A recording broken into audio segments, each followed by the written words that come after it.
उमरगा तालुक्यातील नांगरवाडी येथे श्री जयराम विद्यालयाच्या प्रांगणात जागतिक योग दिनानिमित्त योग दिन साजरा करण्यात आला। ग्रामपंचायतीच्या पुढाकाराने या कार्यक्रमाचे आयोजन करण्यात आलं होतं। तसंच पतंजली योग समितीच्या वतीने सामूहिक योगा घेण्यात आला।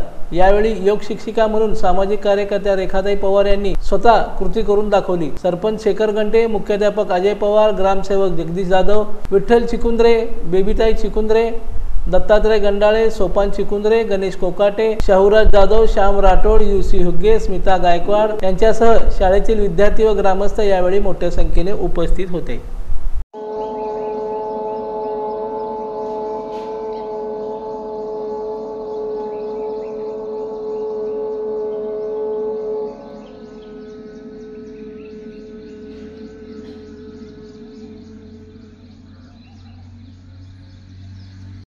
जोरात नाकावाटे आपला श्वास सोडायचा आहे।